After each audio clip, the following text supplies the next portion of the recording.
Welcome to Flipped Classroom. Today's lesson is a review of Act 3 for Midsummer's Night Dream. In the beginning of the act, you will see that the players fear their production will be mistaken from reality. In lines 9 through 15, Bottom says, "There are things in this comedy of Pyramus and Thisbe that will never please. First, Pyramus must draw a sword to kill himself, which the ladies cannot abide. How answer you that? Snout, by lake and a parlous fear.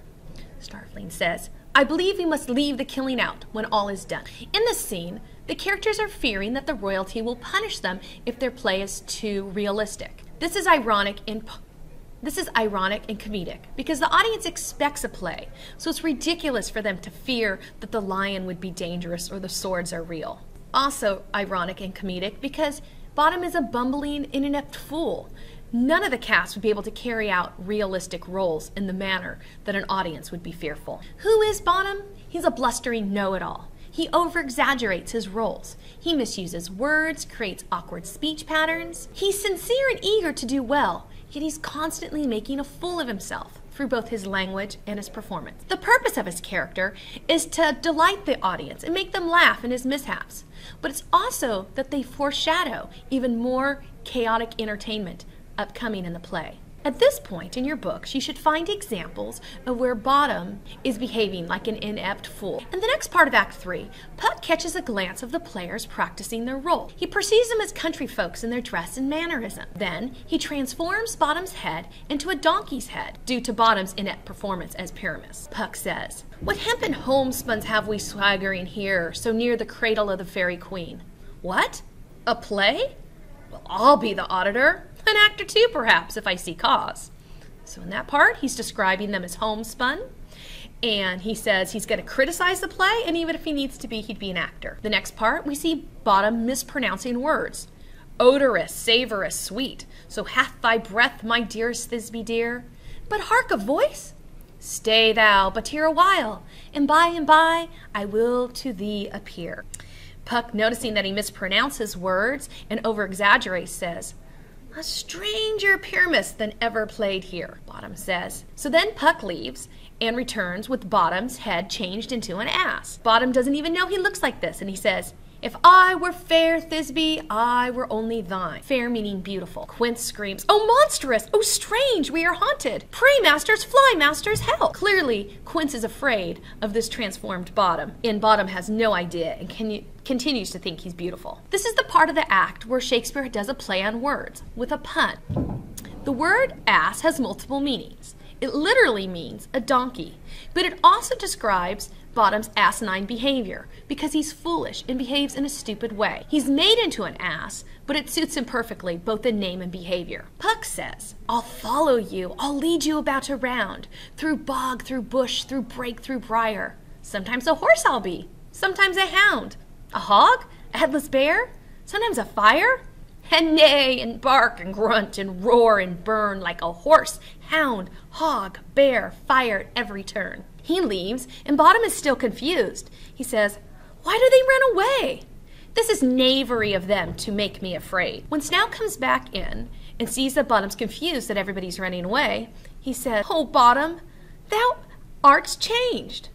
What do I see on thee?" Bottom's clueless. He responds, "What do you see? You see an ass head of your own, do you?" There's the play on words.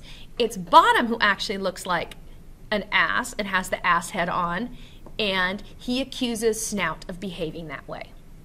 The pun on the word ass will continue throughout Act 3. Next, the Queen Fairy wakes up and hears Bottom singing. She says he sings like an angel, yet he looks like an ass. This is ironic because irony is when you expect one thing but something else happens. It's also comedic because it's visually ridiculous. Here's her exact, "What angel wakes me from my flowery bed?" Bottom is singing, "The finch, the sparrow, and the lark, the plain song cuckoo gray, whose note full many a man doth mark, and dares not answer nay. For indeed, who would set his wit to so foolish a bird? Who would give a bird the lie, though he cries, cuckoo, never so?" The Queen says, "I pray thee, gentle mortal, sing again. My ear is so much enamored of thy note." "I pray thee, gentle mortal, sing again. My ear is so much enamored of thy note." So is my eye enthralled to thy shape, and thy fair virtue's force perchance doth me move.